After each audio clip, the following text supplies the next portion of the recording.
can say that I was very much fortunate to experience under severe circumstances what mattered to me when I turned to be a Buddhist novice, being kept for over 100 days in absolute isolation in a tiny wooden hut in a Buddhist monastery in the Himalayas, learning not to seek.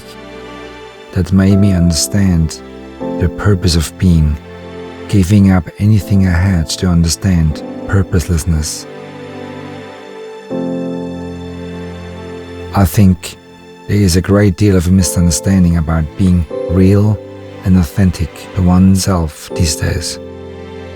Most of us can't see ourselves in people order to fit themselves to a certain pattern. How is it ever possible to see meaning and understand purpose? Maybe it is the time no longer to think what other people think who you are. That is mainly based on observation, superficial assumptions and worthless predictions. But perhaps start to comprehend who you are and what sort of leader you want to become. So I ask myself, what does it take to be purposeless and at the same time to be a meaningful leader? What do we perceive as being true? We have been coerced by numerous global social trends that lulled us into following these trends with the aim of belonging and being true. Today's social and global influences tell us otherwise, that being is meant to be a kind of exercise of will or an attempt to achieve something, such a state of reputation, a state of recognition, or a state of attentiveness. And this has unfortunately been widely accepted as the purpose of being, to be included and accepted within the respective circles. But all these pretended social forms actually have little to do with being. Even so, we continue to be convinced that today's being is simply another trendy exercise of will, of effort, as well as a sense of achievement.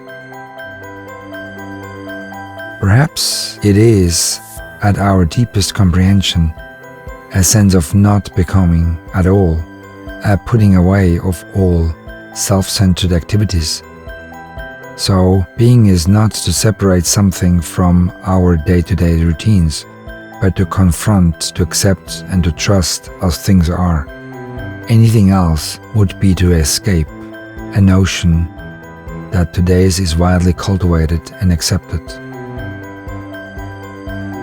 But real being consists of being concerned with one's behavior, one's relationships, allowing for a broader mindset about life, other people, and the global society, cultivating acceptance and tolerance.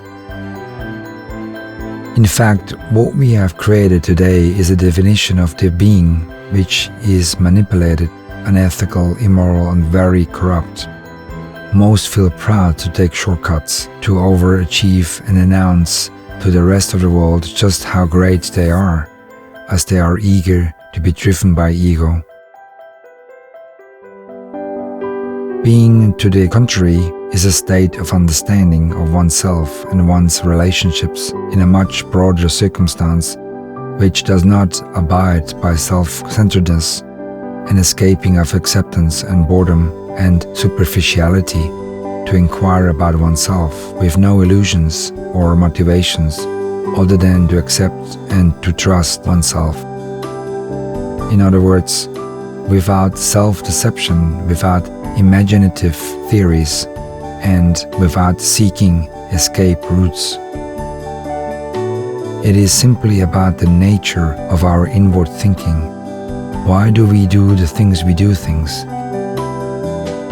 It is about purpose, meaning, and that which makes sense, a deepness which reaches far beyond the day-to-day irrelevance of overachieving. Everything begins with doubt, a fundamental part of the real and the authentic. To question, to probe, and to experience are necessary for following any given system or ideology that has been taught over the centuries. This is a very complex and because most of us choose to escape and have chosen to follow rather to confront ourselves. This now means we are dependent, and being dependent leads to loneliness. In other words, we are no longer willing to acknowledge the conditioning to which we have been susceptible and are all programmed with. The only way we can escape from it is to relinquish the need to seek and to rather just accept how things are. Because our mind is driven and programmed by a rationality which requires a system, a form, a method, or a process. This increases the level of tangibility and hence undermines empathy and intuition. We are fearful and anxious about being confronted with our deepest inner self and lack of trust in ourselves. That is why we would rather follow, blind to the situation that we are being conditioned into a certain pattern. Cultivating being is not something we should practice, but something rather to explore and discover and allow to seep into every part of our lives, because life is being. This means we must be encouraged to question, to doubt, and to inquire. Although in most relationships, cultures, traditions, and societies, as well as companies and organizations, questioning is prohibited because leaders cannot fathom not having blunt, uniformed, devoted followers.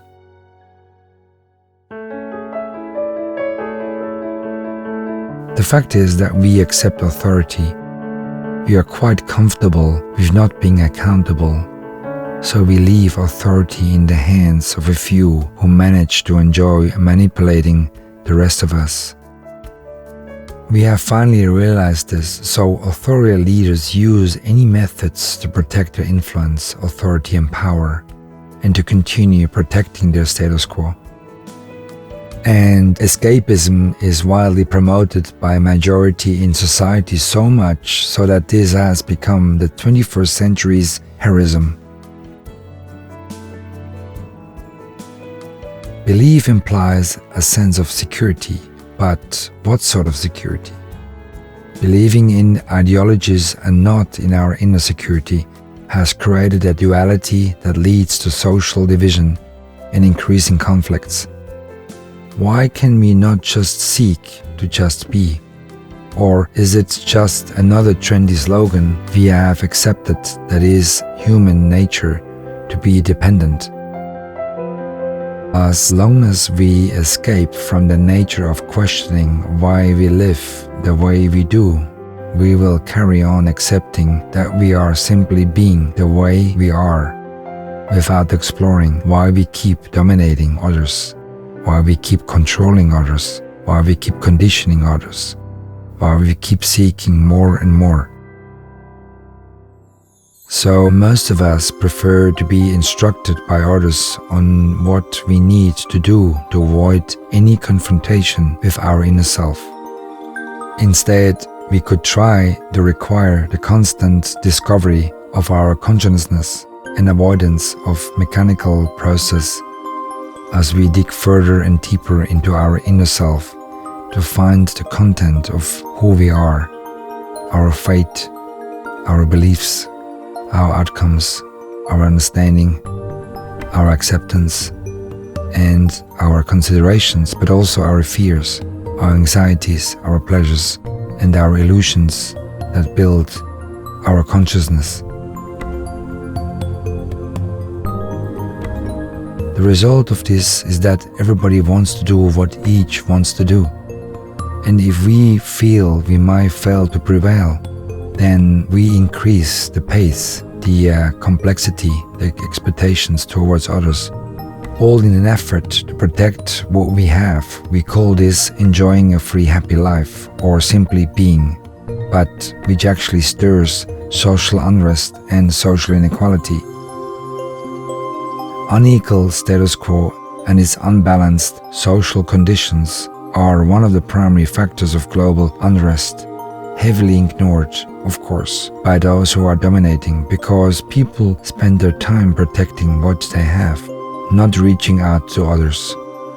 We call this modern glorified tribalism. At the end of the day, we realize that thought challenges our true being and has fragmented global society and shattered the world's peacefulness.